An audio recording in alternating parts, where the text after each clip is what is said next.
मुखं करोति वाचालं पंगुं लंघयति। हरे कृष्णा। तो सभी भक्तों का सुबह के श्रीमद् भागवतम कक्षा में बहुत बहुत स्वागत है। और आज का जो श्लोक है ये 3 श्लोकों का मिला के एक संगठित श्लोक बना है, 43, 44 और 45।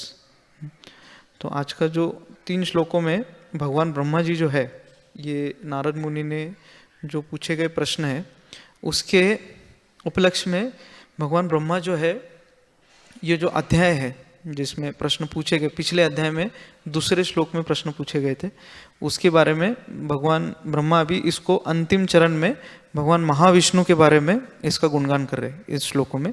और कल का जो श्लोक रहेगा वो अध्याय का अंतिम श्लोक रहेगा। और फिर उसके बाद में भगवान ब्रह्मा जो है वो अभी पुरुष अवतार बताए, इसके बाद लीला अवतार का वर्णन शुरू करेंगे। तो हम देखते हैं कि अगर कोई व्यक्ति को, किसी भी भक्त को जो भक्ति में लगे हुए, उनको अगर भक्ति मार्ग पे प्रगति करना है तो 2 चीज बहुत बहुत महत्वपूर्ण है। एक तो है हमारा श्रवणम और दूसरा है हमारा पठन। श्रवण जो है जिसमें हम देखते हैं कि हम शरीर नहीं हम आत्मा, ये जो सिद्धांत है, ये सिद्धांत को काफ़ी समय ऐसा होता है कि जब हम नए नए भक्ति में आते हैं तो हमें ऐसा जब सुनने को मिलता है, कभी क्लास में या किसी भक्त ने बताया, तो हम बहुत उत्साहपूर्वक इसमें रहते हैं कि हम शरीर नहीं हम आत्मा है। और आगे चल के हमको ऐसा लगता है कि बस अभी मैं अभी के अभी इस जीवन खत्म होने से पहले भगवान को प्राप्त कर लूँगा, ऐसा हमारे अंदर विचार आता है। लेकिन वो विचार जो है वो कुछ समय तक का रहता है, कुछ समय के बाद में वो पीछे हो जाता है ना। फिर हम लोग दूसरे भक्तों से तुलना करना शुरू करते हैं, ये तो मेरे साथ में आया था, हम दोनों एक माला साथ में किए, और ये देखो कहाँ पे और मैं देखो कहाँ पे हो, है कि नहीं, ऐसा तुलना करने लगते।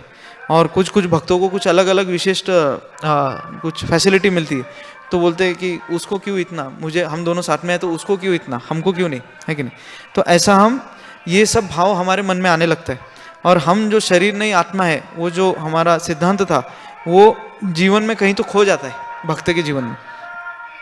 लेकिन ये जो सिद्धांत है ये बहुत बहुत महत्वपूर्ण है हर भक्त के जीवन में, कि इसको हमने हमेशा ध्यान में रखना चाहिए कि हम ये शरीर नहीं है, हम सिर्फ ये शरीर नहीं है, क्योंकि इसके पहले भी हमें एक शरीर मिला था और अगला जीवन भी है जो हम देखने वाले, और वो दूसरा शरीर में होगा, तो हमें पता नहीं वो कौन सा शरीर होगा। तो प्रभुपाद जी बताते, जैसे भगवान गीता में बताते कि जो हमारे मन में विचार रहता है, हमारी इच्छाएं रहती है, उसके हिसाब से हमारा जो आने वाला शरीर है वो बनता है आने वाला शरीर, जैसे हमारी इच्छाओं के हिसाब से और हमारे कर्म के हिसाब से। तो हमारा कर्म जो है और इच्छाएं, हमें बहुत बहुत सोच समझ करके हमारी इच्छा और कर्म करना चाहिए हर भक्त ने, क्योंकि नहीं तो फिर हम लोग हमेशा ये सिद्धांत को भूल जाएंगे कि हमारा अगला जीवन भी आने वाला है। अगर हम वो उसको याद नहीं रखेंगे और समझेंगे कि यही जीवन सब कुछ है, मुझे यही जीवन में बहुत कष्ट करना है, बहुत सारा धन कमाना है, या बहुत सारा वैभव समझना है, बहुत सारा जगहों पे जाना है, घूमना है, फिरना है, और बहुत सारी चीज़ें करनी, और अगला जीवन मिलेगा या नहीं मिलेगा पता नहीं। प्रभुपाद जी बोलते ये जो सिद्धांत है नास्तिकवाद सिद्धांत है। नास्तिक लोग बोलते हैं कि हमने यही जीवन में भोग लेना चाहिए, अगला जीवन किसने देखा है। लेकिन हमारे शास्त्र ऐसा नहीं बताते, हमारे शास्त्र बताते कि अगला जीवन भी है। भगवान गीता के दूसरे श्लोक के 13वें अध्याय में बताते हैं, देहिनो अस्मिन यथा देहे कौमारम यौवनम जरा तथा देहांतर प्राप्ति धीर सत्र न मुह्यते। तो ये देहांतर प्राप्ति के बाद में हमें एक दूसरा जो देह मिलेगा, जैसे मृत्यु हमारी होती है ये देह के बाद में, तो वो व्यक्ति डिस्टर्ब नहीं होता है जो धीर है, धीर सत्र न मुह्यते भगवान बताते।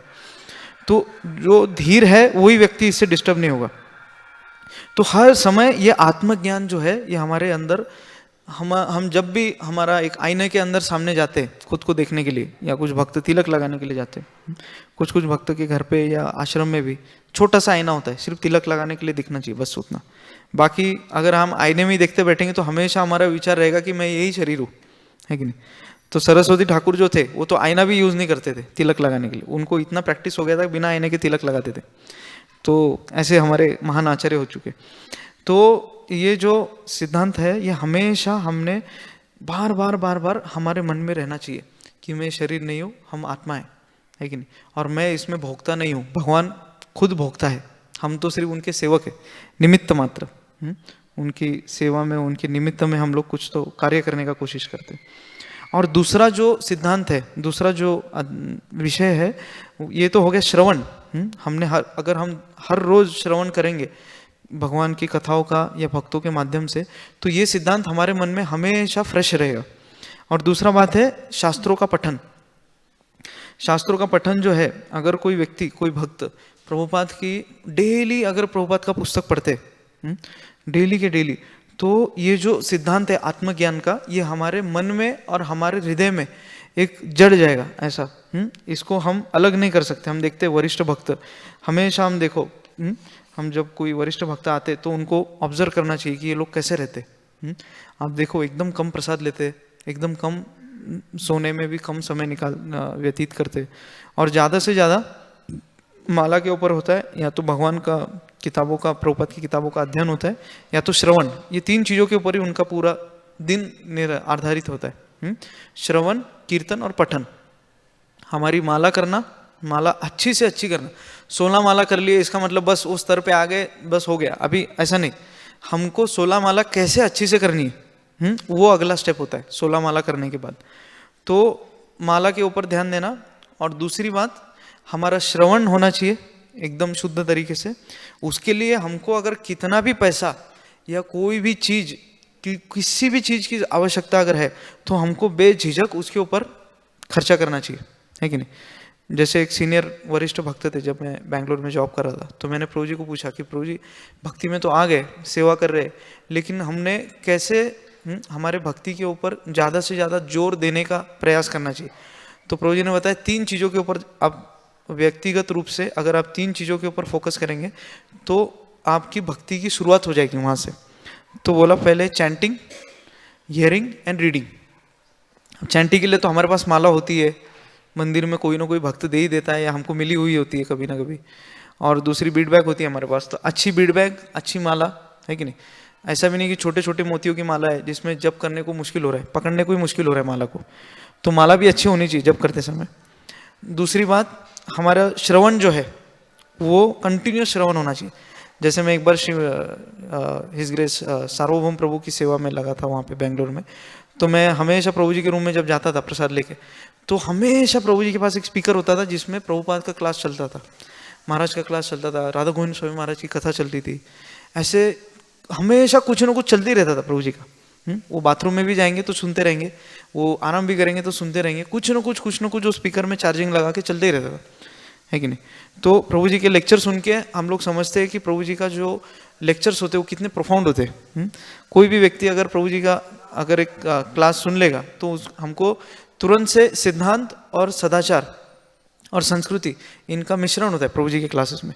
तो तब मुझे समझ में आया कि प्रभु जी इतना श्रवण करते इसलिए इतना बोल पाते क्लास में, है कि नहीं।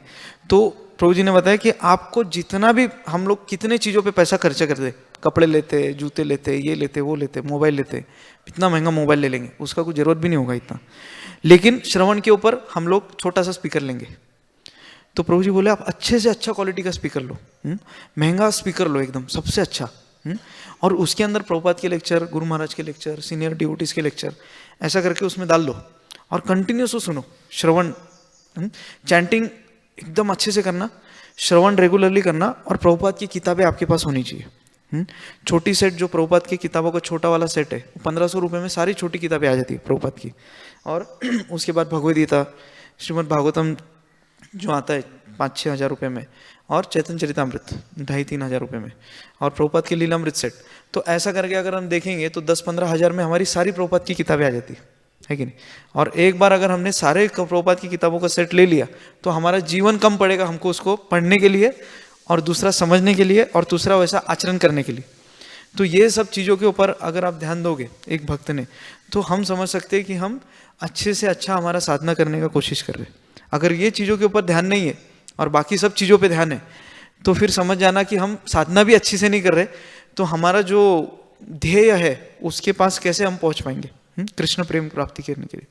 तो साधना अच्छी होगी तो वो मिलेगा, और साधना अच्छी नहीं होगी तो समझ जाओ अगर हम पढ़ाई नहीं करेंगे तो एग्जाम में पास नहीं होंगे, है कि नहीं। अगर पढ़ाई करेंगे तो ही एग्जाम में पास होंगे, तो ऐसे प्रभु जी ने रिलेट किया था, तो बहुत स्ट्राइकिंग लगा था मुझे कि we should spend on time reading, hearing and chanting. अगर ऐसा करेंगे तो ही होगा। और हम देखते हैं कि श्रीमद् भागवतम जो है, जो वेदव्यास जी ने, जैसे वेदव्यास जी बहुत बहुत निराश होकर बैठे हुए थे सारे शास्त्रों का लिखान करके, और उसके बाद में फिर वहाँ पे नारद मुनि, उनके जो गुरु महाराज है, उनका प्रकटीकरण होता है। और नारद मुनि पूछते, वेदव्यास जी पूछते कि मैंने, हे गुरुदेव, मैंने इतना सब कुछ रचना कर दी, फिर भी मेरे हृदय में एक खंत है, एक इच्छा पूर्ति नहीं हुई मेरी। तो नारद मुनि तुरंत समझ में आ जाते उनको, क्योंकि गुरु होते, गुरु तो ऐसा बोलते कि जो व्यक्ति, जो भक्त दीक्षा से पहले उसके हृदय में परमात्मा का निवास होता है, लेकिन दीक्षा के बाद तुरंत वो परमात्मा को रिप्लेस करके चैत्य गुरु वहाँ पे आ जाते। तो हमारे जो गुरु महाराज है वो हमारे साथ सदैव हमारे हृदय में रहते। तो गुरु को सब चीज़ें पता होती है कि हमारा शिष्य के जीवन में क्या चल रहा है, हर चीज़ उनको पता होती है। हम क्या सोच रहे हैं, क्या विचार कर रहे हैं, कैसा कृत्य करने का कोशिश कर रहे हैं, कैसे कर्म करने का कोशिश कर रहे हैं, तो ये सब गुरु महाराज को पता होता है। तो वहाँ पे नारद मुनि प्रकट हो जाते हैं और वो ऐसी याचना करते हैं कि मेरे हृदय में अभी भी संतुष्टि नहीं है। तो नारद मुनि समझ में आ जाता है और नारद मुनि को बताते हैं कि आपने इतने सारे वेदों का, पुराणों का, उपनिषद का, सबकी रचना कर दी, लेकिन आपने एक चीज करना भूल गए, जो है भगवान श्री कृष्ण का गुणगान। पूर्ण रूप से, शुद्ध रूप से, एकमात्र रूप से आपने किसी भी शास्त्र में भगवान श्री कृष्ण का गुणगान नहीं किया, इसीलिए आपके हृदय में एक ऐसी खंत है। तो आप अगर ऐसा कोई ग्रंथ लिख दोगे जिससे भगवान का गुणगान जो कर रहा है, तो आपको उस आनंद की अनुभूति होगी। जैसे हमारा स्वरूप है सच्चिद आनंद हर आत्मा का, तो आनंद की अनुभूति आपको होगी। तो ऐसे करके फिर श्रीमद् भागवतम की रचना होती है वेदव्यास जी के द्वारा। और वेदव्यास जी उसमें आप देखोगे पहले स्कंद से अंतिम स्कंद तक, पहले स्कंद का पहले अध्याय का पहला ही श्लोक, जन्मादि यस्य यतः चार्थेषु अभिज्ञ स्वराट, जो भगवान कृष्ण के बारे में बता रहे, जो जन्मादि यस्य यतः स्वराट है, सभी चीजों से स्वराट है, उनको कोई किसी से बांध नहीं सकता है, भगवान स्वतंत्र है। तो वहीं से स्टार्ट होता है। और अंतिम श्लोक जो है नाम संकीर्तन यस्य सर्व पाप प्रणाशनम, जो अंतिम श्लोक है उसमें भगवान श्री कृष्ण के ही गुणगान हो रहा है, भगवान के नाम का। तो स्टार्टिंग से लेके 18,000 श्लोक, लास्ट का जो श्लोक है वहां तक का भगवान कृष्ण का गुणगान वेदव्यास जी ने श्रीमद् भागवतम में किया। तो श्रीमद् भागवतम जो है, अगर हम उसका, हमको डेली अगर उसका अध्ययन करेंगे या पढ़ाई करेंगे, पठन करेंगे, तो वो हमको जो हमारी रिक्वायरमेंट है बहुत भक्ति मार्ग पे चलने की या साधक के स्तर पे चलने की, तो जो 3 रिक्वायरमेंट है, संबंध, अभिधेय और प्रयोजन, ये तीनों को आंसर करता है श्रीमद् भागवतम। संबंध जो है, हम कौन है, हमारा भगवान के साथ संबंध क्या है, भगवान कौन है, ये हमारा संबंध ज्ञान। दूसरा है अभिधेय ज्ञान। अभिधेय मतलब उसको, ठीक है अभी संबंध स्थापित हो गया है कि मैं ये शरीर नहीं, मैं आत्मा हूँ और भगवान ईश्वर है, मैं उनका सेवक हूँ, तो ये हमारा संबंध ध्यान स्थापित कर लिया हम लोगों ने, हमको समझ में आ गया अभी। तो अभी उसको प्राप्त करने की विधि क्या है, उसको बोलते प्रयोजन, ये अभिधेय, सॉरी अभिधेय जो है, उसको जो प्रोसेस होती है उसको अभिधेय कहा जाता है। तो प्रोसेस क्या है भक्ति मार्ग में लगने की, हरे कृष्णा कृष्णा कृष्णा हरे हरे, हरे राम राम राम हरे हरे। तो चैतन्य महाप्रभु के द्वारा श्रील प्रभुपाद जी ने हमको जो ये सिखाया है कि भक्ति में अगर अग्रसर होना है, तो इस युग में सिर्फ एकमात्र उपाय है, जो है हरि नाम का कीर्तन और जप करना। ये एकमात्र उपाय जो है, ये भक्ति मार्ग की प्रोसेस को कंप्लीट करता है। और प्रयोजन क्या है, प्रयोजन मतलब जो अंतिम लक्ष्य, अंतिम ध्येय हमारा जो है, वो भगवत प्रेम प्राप्त करना है कि नहीं। तो संबंध, अभिधेय और प्रयोजन, ये तीनों क्वेश्चन को आंसर करता है श्रीमद् भागवतम।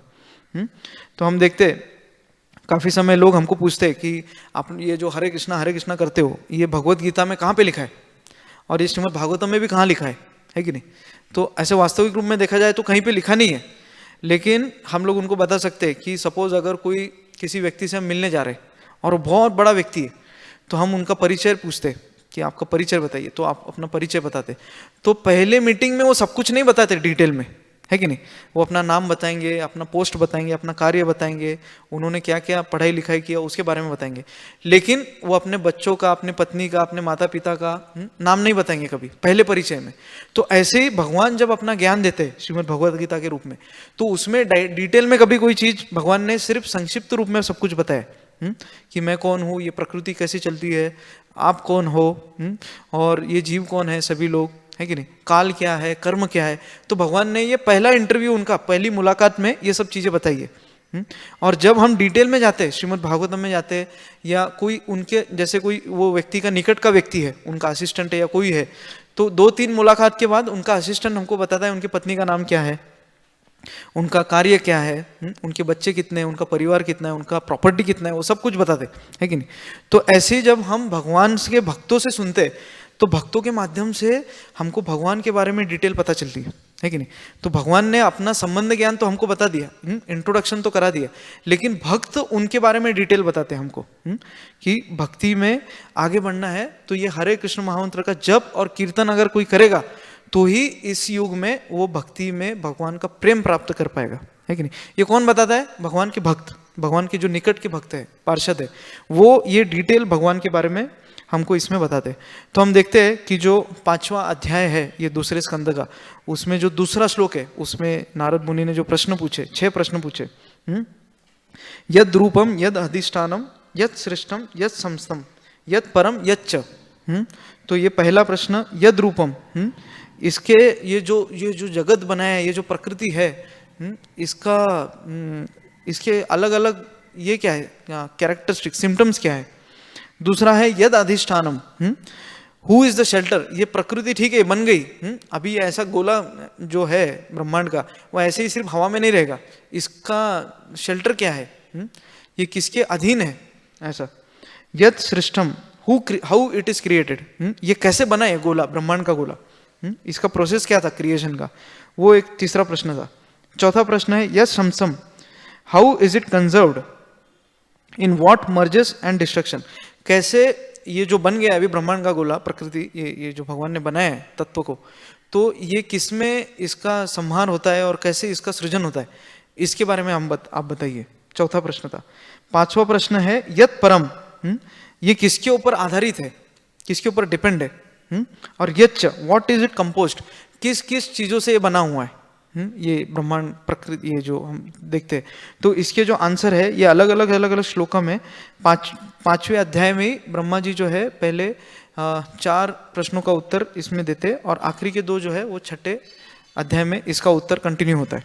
तो हम देखते हैं कि कैसे यद रूपम के बारे में वो बताते कि कैसे पंच महाभूत है, और जो सिम्टम्स है, the 5 symptoms of the universe are non different from the Lord Vasudev and being his differentiated part and parcel, nothing but is exist in truth. तो इसके बारे में इसका वर्णन होता है 14वें श्लोक में, 5वें अध्याय के 14वें श्लोक में, और 15वें और 16वें श्लोक में दूसरे और 5वें प्रश्न का जो उत्तर है वो ब्रह्मा जी बता दी, यद अधिष्ठानम यद परम के बारे में, 15वें और 16वें श्लोक में। और आगे चल के फिर यद सृष्टम, तीसरा जो प्रश्न था वो 21 से लेके 35 श्लोक में 5वें अध्याय के, उसमें यद सृष्टम की इस सृष्टि का कैसे उत्पन्न होती है, इसका प्रोसेस क्या है। और आगे चल के हम देखते हैं कि जो 6ठा अध्याय पुरुष सूक्त जो अभी चल रहा है, उसके पहले श्लोक से लेके 17वें श्लोक तक का यच्च, कि ये किन किन तत्वों से बना हुआ है, ये जो महत्त्व है वहाँ से, उसके बारे में भगवान ब्रह्मा जी जो है नारद मुनि को उत्तर देते हैं। और आगे चल के फिर ये 39 से लेके 46 तक का ब्रह्मा जी जो है ये सब बताते हुए भगवान विष्णु का अंतिम चरण में, ये जो अध्याय है 6वां अध्याय, इसके अंतिम चरण में भगवान के बारे का, महाविष्णु के बारे में गुणगान करते हैं ब्रह्मा जी। तो इस रूप से ऐसे हम देखेंगे कि ये जो 2 अध्याय है, 5वां और 6ठा, ये पूरा प्रश्न और उत्तर से भरा हुआ है। दूसरे श्लोक में नारद मुनि ने प्रश्न पूछे, और बाकी सारे श्लोक में, 5वें और 6ठे अध्याय के सारे श्लोक में ब्रह्मा जी इसका उत्तर दे रहे, ये सारे प्रश्नों के। और आज का जो श्लोक है इसमें हम देखते हैं 43वां, 45वां, 44वां और 45वां श्लोक, इसमें हम देखते हैं कि कैसे ब्रह्मा जी बता रहे कि किन किन विभूति, भगवान की जो विभूति है अलग अलग, राक्षस, चाणर, यक्ष, ब्रह्मा, नारद, शिवा, जो जो सब बताई, लिस्ट बताई पूरे तीनों श्लोक में, तो ये सब भगवान की एक अंश है। काफी सारे लोग इस दुनिया में जो होते हैं वो ये सब चीजों से भ्रमित हो जाते हैं, है कि नहीं। जो जो सभ्य समाज के व्यक्ति नहीं, मनुष्य है, वो तो भगवान की शक्तियों से भ्रमित हो जाते हैं। और प्रभुपाद जी बता रहे कि जो सभ्य लोग हैं वो देवी देवताओं की शक्तियों से भ्रमित होते हैं, उनको ही भगवान समझ बैठते। लेकिन जो हमारे आचार्यगण है और जो हमारे महाजन है, उनको एक्चुअल में पता है कि भगवान कौन है एक्चुअल में। तो ब्रह्मा जी इसमें बताते हैं श्लोका के अंतिम इसमें कि ये सब चीजें मैंने जो लिस्ट बताई आपको, वो ईश्वर नहीं है। ईश्वर भगवान श्री कृष्ण विष्णु है। भगवान श्री कृष्ण ही ईश्वर है, एक्चुअल में ईश्वर। तो भगवद गीता के 6 अध्याय के 30वें श्लोक में भगवान बताते हैं कि यो माम पश्यति सर्वत्र, जो व्यक्ति मुझे सभी जगह पे देखता है, सभी चीजों में, सभी जगह के ऊपर मेरा मुझे देखता है, वो व्यक्ति ना मेरे से कभी अलग होगा, ना मैं उससे कभी अलग हूँगा। ऐसा भगवान गीता के श्लोक में बताते, क्योंकि भगवान ब्रह्मा जी बताते हैं ईश्वर परम कृष्ण सच्चिदानंद विग्रह अनादिरादिर गोविंद सर्व कारण कारणम। भगवान ब्रह्मा जी अपने ब्रह्म संहिता में बताते कि कैसे भगवान कृष्ण जो है सभी कारणों के कारण है।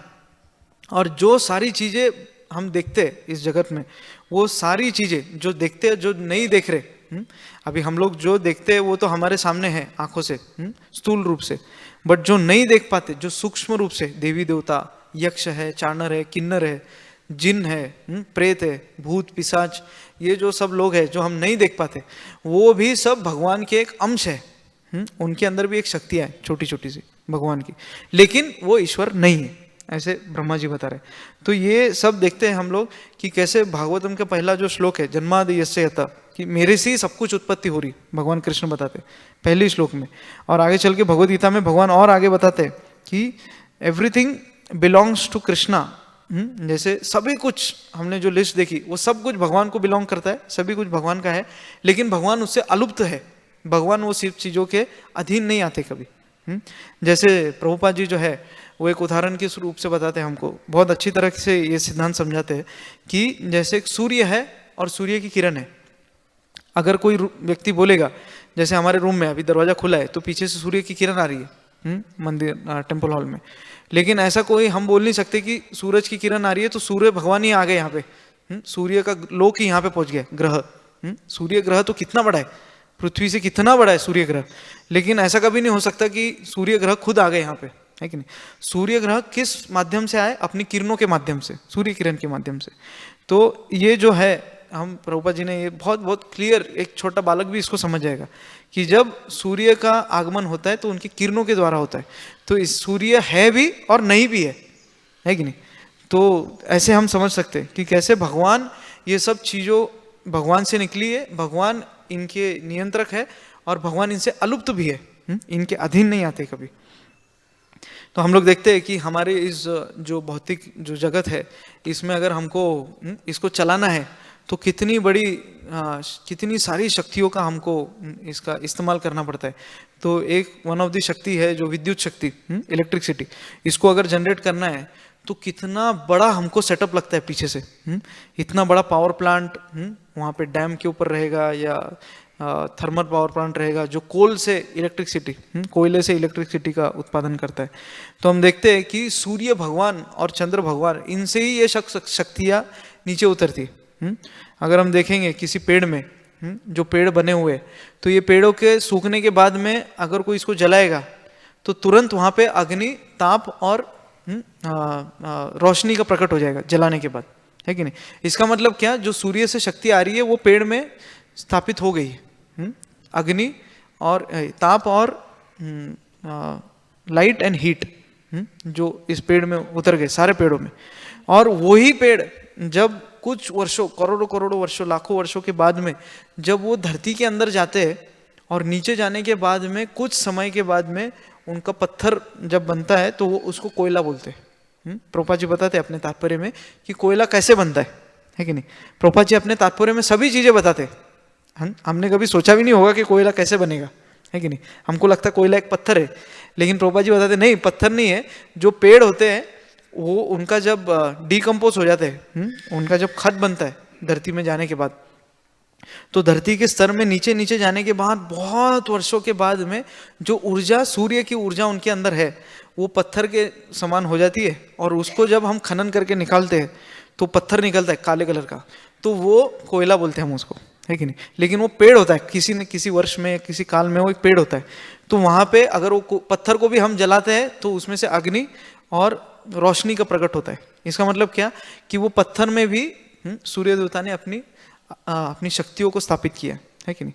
तो इस प्रकार से हम समझ पाते कि इतना सारा कोयला हमको अगर इतनी सी इलेक्ट्रिसिटी बनाने के लिए अगर लगता है, तो सोचिए भगवान ने जो हमको सूर्य और चंद्र दिए वो तो भगवान के एक अंश है। भगवान बोलते it's a spark of my Splendor, ये जो विभूति आप देखते हो ये तो एक अंश है मेरी शक्तियों का। तो हमने भगवान की जो शक्तियां हैं उनको किस रूप से देखना चाहिए जिसमें भगवान भी हमको उसमें दिख सके उन शक्तियों के माध्यम से, है कि नहीं। हम समुद्र के पास जाते हैं तो समुद्र इतना विशाल होता है, कभी कभी ऐसा लगता है अगर ये अपनी सीमाओं को इसने उल्लंघन कर दिया तो पूरी पृथ्वी जल में हो जाएंगी, लेकिन कभी ऐसा समुद्र नहीं करते, है कि नहीं। और दूसरा जो सूर्य देवता है वो कभी भी अपने तापमान को 1 डिग्री भी ऊपर नहीं करते। अगर वो 1 डिग्री भी ऊपर कर देंगे तो हम सब जल के खाक हो जाएंगे। अगर वो 1 डिग्री भी कम कर देंगे तो हम तुरंत फ्रीज हो जाएंगे, हमारा बर्फ बन जाएगा। तो ये जो विभूति है भगवान की, इसके माध्यम से हम समझ सकते हैं कि प्रभुपाद जी बताते हैं कि यहाँ से हमको एक दृष्टि होना चाहिए कि कैसे हम भगवान को इसमें देख सके। हर भक्तों की ये दृष्टि होना चाहिए। लेकिन बाहर के लोग क्या करते, बाहर के लोग जो होते वो एक दूसरे से ईर्ष्या के प्रति हमेशा एक दूसरे से द्वंद्व करते और द्वंद्व से स्पर्धा में रहते हमेशा।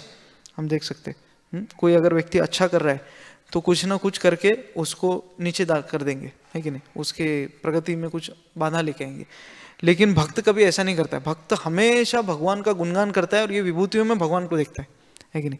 लेकिन बाहर के व्यक्ति क्या करते, ये सब विभूतियों में जल के भगवान से ईर्ष्या करके खुद भगवान बनना चाहते हैं। लेकिन भक्त कभी ऐसा नहीं करेगा। भक्त हमेशा ये विभूतियों के दर्शन करके भगवान की सेवा करने का कोशिश करेगा, है कि नहीं।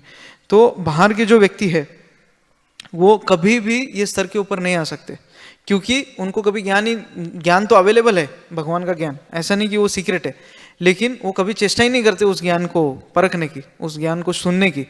तो वो स्तर से ऊपर उठ ही नहीं सकते कभी। लेकिन भक्त जब ये ज्ञान को सुनता है और कब धीरे धीरे धीरे इसके ऊपर मनन करके इसके ऊपर विचार करने का कोशिश करता है और सेवा करने का कोशिश करता है, तब ये जो ज्ञान है ऐसी दृष्टि उसको प्रदान करता है कि हर शक्तियों में हम भगवान के दर्शन कर सके, है कि नहीं। हर जो भी विभूति हम देखते हैं भगवान की, उसमें हम भगवान का देख सकते हैं उसको, कैसे भगवान इसमें स्थित है। और इसको ही एक कृष्ण भावना भावित इसी चीज को कहा जाता है कि कैसे हम कृष्ण भावना भावित हो सकते। प्रभुपाद जी बताते this is called Krishna consciousness. अगर हम ऐसा अगर नहीं देख पा रहे तो अभी हम उस स्तर पे आए भी नहीं, है कि नहीं। हम अभी छोटे स्तर पे ही है भक्ति मार्ग के ऊपर, कि हम भगवान की विभूतियों के दर्शन भी नहीं कर पा रहे, है कि नहीं। और साधना और बहुत दृढ़तापूर्वक हमको करने की आवश्यकता है। हम साधना दृढ़तापूर्वक करेंगे, वो सेवाएं जो हमको दी गई है, जो नहीं दी गई है, अगर सेवा नहीं है तो भक्तों से या हमारे मंदिर का जो व्यवस्थापन भक्त है उनसे सेवाएं मांग सकते हैं। और सेवा में लगने के बाद ही ये जो ज्ञान है ये हमारे हृदय में धीरे धीरे धीरे धीरे हमारा स्तर बढ़ाता है भक्त का, सेवाओं में लगने के बाद। और वो स्तर कैसे हम समझ सकते हैं, पहली बात प्रभुपाद जी बताते हैं कि ये जो भौतिक सुख है जो अभी तक भक्ति में लगने से पहले हमें सुख प्रदान करते थे, ऐसे हम सोचते, है कि नहीं, तो उसके प्रति हमें हमारा विचार जो है वो बदल जाता है कि ये जो सुख सुविधाएं है ये हमको संतुष्ट करने वाली नहीं है। पहले हमारा जीवन इसी के केंद्रित था, सारी सुख सुविधाओं के, बट अभी हम भक्त बनने के बाद वो विचार हमारा बदल जाता है कि नहीं ये चीज़ें हमें सुख सुविधा नहीं दे सकती। हमें जो सुख दे सकता है वो प्रेम है। वो प्रेम भक्तों से है या भगवान से है, भगवान के भक्तों से या भगवान से। वो एक ही प्रेम जो है वो हमें सुख प्रदान कर सकता है, नहीं तो दूसरा कोई भी चीज़ हमें संतुष्ट नहीं दे सकती। हालांकि हमको इस जगत में रहना है तो कुछ चीज़ों का हमें उपयोग करना ही पड़ेगा, लेकिन उसके ऊपर आश्रित नहीं रहना है कि नहीं। कर्मियों का हम अगर देखेंगे बाहर के लोगों का जीवन, तो उनका जीवन उसी के आदान प्रदान, उसी के इर्द गिर्द होता है। वही उनके जीवन का केंद्र होता है कि कैसे मैं बहुत पैसा कमाऊं, कैसे मैं बहुत अच्छा सा मेरा घर बनाऊं, बहुत बड़ी गाड़ी लूं, बहुत महंगी गाड़ी लूं, है कि नहीं, और बहुत मेरा नाम हो। इसके आधार पे उनका जीवन चलता है, वही उनके जीवन का केंद्र होता है। लेकिन भक्त का जीवन का केंद्र बदल जाता है। भक्त का जीवन का केंद्र भगवान बन जाते हैं और उनके भक्त बन जाते हैं, उनकी सेवा बन जाती है कि नहीं। और दूसरा स्तर जो है विभूतियों में भगवान के दर्शन करना, ये पहला स्तर। प्रभुपाद जी बताते हैं अगर किसी भक्तों को अगर देखना है अपने जीवन में, एक परीक्षण करना है, आत्म परीक्षण, कि मैं भक्ति में आगे बढ़ रहा हूँ या नहीं, तो प्रभुपाद बताते हैं पहला आत्म परीक्षण है कि जो सुख मिलने की चीजें हैं, जो मटेरियलिस्टिक एंजॉयमेंट है, उसके प्रति हमारी आसक्ति जो है वो कम हो रही है या नहीं। ये पहला प्रश्न है, ये प्रश्न हम खुद को पूछ सकते हैं। और उसके बाद में अगर वो कम हो गई है या कम हो रही है धीरे धीरे, तो दूसरा प्रश्न है कि मैं भगवान के दर्शन कर पा रहा हूं या नहीं, है कि नहीं। ये सब चीजों में तो ये हमारा बैरोमीटर प्रभुपाद जी बताते कि ये स्तर धीरे धीरे धीरे हम बढ़ते हैं और आगे चल के फिर हमारी भगवान के नाम के प्रति कितनी रुचि हो रही है कि नहीं। अगर नाम के प्रति रुचि कम है और भौतिक सुख सुविधाओं के पीछे ही रुचि ज़्यादा है, तो फिर हमको बहुत आगे जाना है। हमारे अनर्थ जो है, फिर वहाँ से अनर्थ निवृत्ति की जो स्टेज है, वो उसमें से हमारे अनर्थ कम हो रहे हैं या नहीं। कुछ कुछ भक्त होते हैं उनको बहुत छोटे छोटे चीज़ों पे गुस्सा आ जाता है। कुछ भक्त होते हैं जो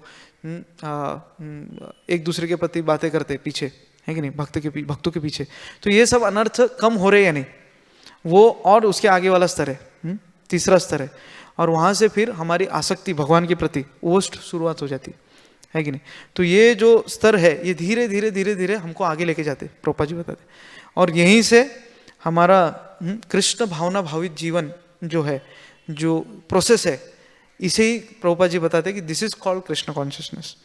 और ये कब होगा, जब हम भगवान गीता में जो बताते श्लोक, जो आनंद की, जिसको पीस फॉर्मूला कहा गया, भोक्ताराम यज्ञ तपसाम सर्वलोक महेश्वरम सुहृदम सर्वभूतानाम यात्वा माम शांति मिच्छति। तो ये जब कोई भक्त समझ जाएगा कि इन सब चीजों के भोक्ता भगवान है, भोक्ताराम यज्ञ तपसाम सर्वलोक महेश्वरम, सभी लोकों के महेश्वर मैं खुद हूँ, सुहृदम सर्वदेह भक्त सुहृदम सर्वभूतानाम, मैं सबका सुहृद हूँ, मित्र हूँ। ये जो जानेगा वो ही एक्चुअल में समाधानी बन पाएगा, ऐसे भगवान गीता में बताते। तो यह से ये कब होगा, हम जब श्रीमद् भागवतम का शेल्टर लेंगे, हमारा जो शरणागति वो श्रीमद् भागवतम के प्रति जब होगा, तो ये सब चीज़ें हमको मार्ग पे लेके आएगी और वो कंक्लूजन पे लेके आएगी कि हम इसके भोक्ता नहीं है, भगवान इसके भोक्ता है। और ये सब चीज़ें भगवान के अधीन में ही चल रही, सर्वलोक महेश्वरम, तो भगवान के अधीन में ये सब चीज़ें चल रही। अभी हमको थेरोटिकली पता है, लेकिन आगे चल के हमको ये वैज्ञानिकली पता हो जाएगा। और हम हमारी रुचि जो है भक्ति मार्ग पे चलने वाली, अभिधेय जो है, वो उस पर हम ज़्यादा अच्छे से क्वालिटी वाइज श्रवण और कीर्तन करने का प्रयास करेंगे। तो बहुत बहुत धन्यवाद सभी भक्तों का। हरे कृष्णा। तो बोलना बहुत आसान है, इसलिए मैं सभी भक्तों से प्रार्थना करता हूँ कि सभी प्रार्थना कीजिए मेरे लिए भी, कि ये जो स्तर प्रभुपाद जी हमें समझाते हैं कि कैसे स्टेप बाय स्टेप एक भक्त अपने जीवन में आगे निकलता है भगवान के प्रति प्रेम प्राप्ति के लिए। तो ये स्तर में मैं अभी तो शुरुआत भी नहीं किया है, अगर आप भक्त लोग प्रार्थना करेंगे तो एटलीस्ट उस स्तर में शुरुआत होने की कोशिश हम करेंगे। हरे कृष्णा। ग्रंथराज श्रीमद् भागवतम की, श्रील प्रभुपाद की। हाँ भाई बोला।